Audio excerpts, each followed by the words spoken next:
السلام علیکم اسٹوڈنٹس، کیسے ہیں آپ لوگ؟ امید ہے سب ٹھیک ہوں گے۔ آج آپ کا اردو لیکچر ہے سبق نمبر 10 کے بارے میں، مسدس حالی سے انتخاب۔ مسدس حالی الطاف حسین حالی کی نظم ہے، جس میں ہم نے مسلمانوں کے عروج اور زوال کی بارے میں نے آپ کو بتایا تھا کہ کس طریقے سے مسلمانوں نے ایک عروج حاصل کیا اور پھر زوال پذیر ہو گئے۔ تو مسدس حالی جو ہے، مسدس حالی سے انتخاب آپ کا سبق نمبر 10، اس میں سے ہم نے کی تھی مسدس نمبر 1 اور 2 کی تشریح کی تھی اور 7 الفاظ میں نہیں کیے تھے۔ اب ہم کریں گے مسدس نمبر 3 کی تشریح۔ دیکھیں مسدس نمبر 3 ہے آپ کی، اپنی پیج نمبر ہے آپ کا 52 ہے آپ کا کتاب کا نا، اس پہ ہے ہوا غلغلہ نیکیوں کا بدوں میں، پڑی کھلبلی کفر کی سرحدوں میں، ہوئی آتش افسردہ آتش کدوں میں، لگی خاک سی اڑنے سب معبدوں میں، ہوا کعبہ آباد سب گھر اجڑ کر، جمے ایک جا سارے دنگل پچھڑ کر۔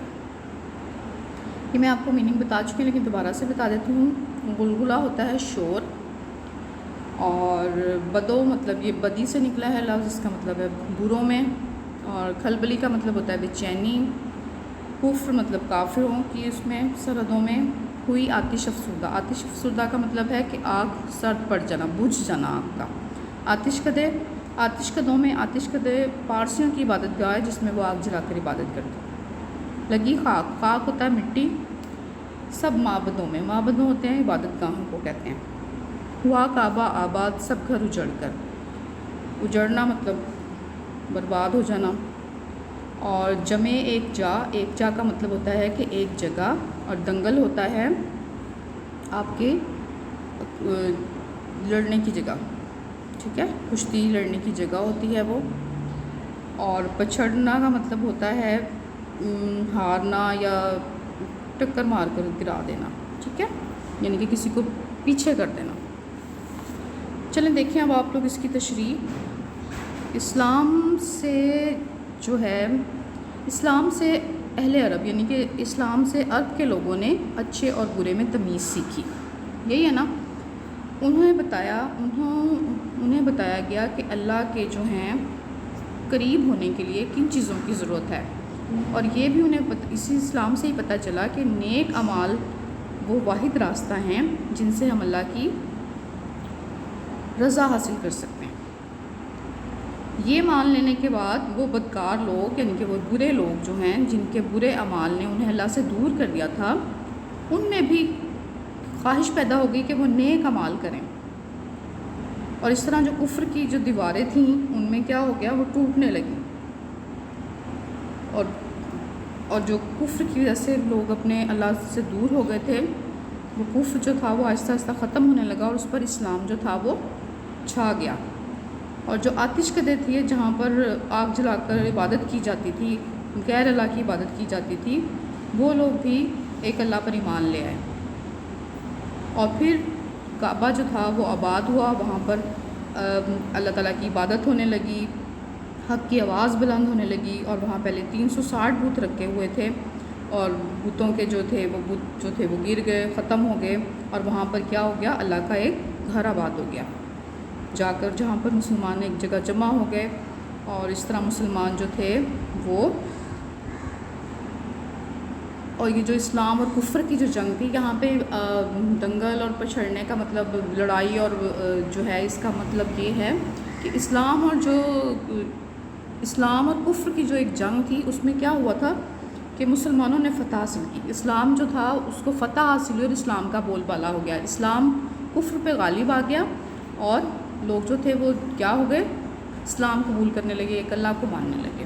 ٹھیک ہے۔ یہ آپ کی ہے بند نمبر 3 کی تشریح، جو کہ آپ نے اپنی کاپی میں لکھنی ہے۔ اس مسدس بھی کہتے ہیں اس کو، آپ بند بھی کہہ سکتے ہیں۔ اب آگے دیکھیں، مسدس نمبر 4 ہے آپ کی، ہر ایک میکدے سے بھرا جا کے ساغر، ہر ایک گھاٹ سے آئے سیراب ہو کر، گرے مثل پروانہ ہر روشنی پر، گرہ میں بیابان حکم پیمبر، کہ حکمت کو ایک گمشدہ لال سمجھو، جہاں پاؤ اپنا اسے مال سمجھو۔ میکدہ ہوتا ہے شراب خانہ، جو پہلا مصرع ہے نا اس کا، اس میں لکھا ہو نا ہر ایک میکدہ، میکدہ ہوتا ہے شراب خانہ، اور ساغر ہوتا ہے پیالہ۔ اب یہاں پہ میقد شراب خانے سے مراد وہ علم کی شراب ہے، یہاں پہ وہ شراب مراد نہیں ہے کہ جس کو پی کے انسان بے ہوش ہو جائے، یہ علم کی شراب ہے کہ جس کو انہوں نے مسلمانوں نے علم حاصل کیا۔ ہر ایک گھاٹ ہوتا ہے دریا کی چوڑائی، جہاں پر دریا زیادہ چوڑا ہوتا ہے، اور وہاں پر کیا ہوتا ہے، وہاں پہ لوگ جو ہیں وہ اپنے کام کرتے ہیں، پانی وغیرہ لیتے ہیں، اور وہاں پہ پانی کی گہرائی کم ہوتی ہے۔ آگے دیکھیں، سیراب کا مطلب ہوتا ہے پانی دینا، گرے مثل کا مطلب ہوتا ہے مانند یا طرح، پروانہ ایک وہ چھوٹا سا جو کیڑا ہوتا ہے جو جب آپ کینڈل جلائیں یا کچھ جلائیں تو وہ اس پر فوراً سے آ جاتا ہے، وہ پروانہ ہوتا ہے، اور جو شمع کے گرد گھومتا رہتا ہے، لائٹ کے پاس بھی ہوتا ہے موسٹلی۔ گرہ میں لیا باندھ، گرہ مطلب ہوتا ہے، گرہ ویسے تو ہوتا ہے نا گانٹھ لگانا، گنٹھی لگانا کسی چیز کو باندھ لینا، لیکن یہاں پہ گرہ سے مراد ہے کہ یاد رکھنا۔ حکم پیغمبر یعنی کہ نبی صلی اللہ علیہ وسلم کا پیغام جو تھا اسے یاد رکھا، انہوں نے اسے سمجھ لیا۔ کہ حکمت کو ایک گمشدہ لال سمجھو، حکمت ہوتا ہے دانائی، گمشدہ یعنی کہ گما ہوا، لال ہوتا ہے قیمتی پتھر، جہاں پاؤ اپنا اسے مال سمجھو۔ چلیں اب اس کی تشریح کی طرف آتے ہیں۔ جب اس لوگوں نے اسلام قبول کر لیا تو اسلام قبول کرنے کے بعد انہوں نے سیکھنا شروع کیا، کیونکہ اسلام کی تعلیمات میں ہے کہ علم سیکھو، چاہے اس کے لیے تمہیں دور دراز کا سفر ہی کیوں نہ کرنا پڑے۔ تو مسلمان جو تھے وہ علم کی پیاس ان کی بجھتی ہی نہ تھی، ختم ہی نہ ہوتی تھی ان کی علم کی پیاس، تو انہوں نے علم حاصل کرنے کے لیے اور جاننے کے لیے دور دراز علاقوں کے سفر کیے، اور علم کی شراب پی کر ان پر ایک نشہ طاری ہو جاتا تھا، یعنی کہ اس کا مطلب یہ ہے کہ وہ مطمئن ہو جاتے تھے، علم حاصل کرنے کے بعد وہ مطمئن ہو جاتے تھے۔ اور علم حاصل کرنے جو چاہتے تھے مسلمان، انہوں نے جگہ جگہ سے گھاٹ سے آئے سیراب ہو کر، یعنی کہ گھاٹ سے مراد یہ ہوگا کہ جگہ جگہ جہاں سے انہیں علم حاصل ہوا وہاں سے انہوں نے وہ علم حاصل کیا، اور ہر اس گھاٹ سے جا کر اپنی پیاس بجھائی جہاں سے وہ حاصل کر سکتے تھے۔ وہ تیزی سے اس مرکز کی طرف لپکتے، جیسے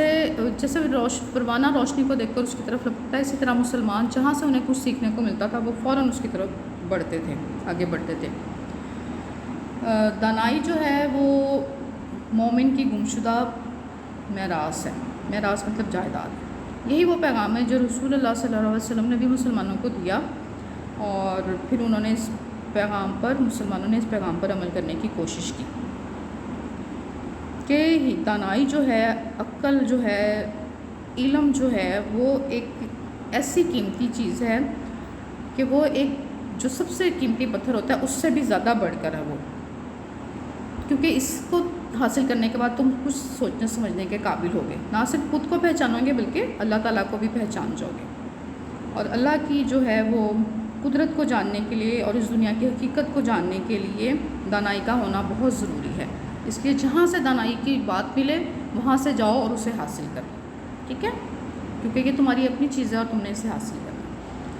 یہ تو ہو گئی ہے مسدس نمبر 4 اور 3 کی تشریح ہے، یا آپ نے 3 اور 4 کی تشریح اپنی کاپی میں لکھنی ہے۔ پہلے آپ نے اچھی طرح سے اس کو پڑھنا ہے، الفاظ کے معنی سمجھنے ہیں، جو میں نے بتایا آپ نے اپنی کتاب پر لکھنے ہیں، اور اس کے بعد جب آپ الفاظ میں نہیں سمجھیں گے تو آپ کو بہت اچھے سے تشریح کرنی آ جائے گی۔ اور اس کے علاوہ یہ ہے کہ مسدس نمبر 3 اور 4 کی تشریح ہم نے کر لی ہے، انشاءاللہ اگلے لیکچر میں ہم مسدس نمبر 5 اور 6 کی تشریح کریں گے۔ اوکے جی، تب تک کے لیے اجازت دیجیے گا، اللہ حافظ، اپنا بہت خیال رکھنا ہے۔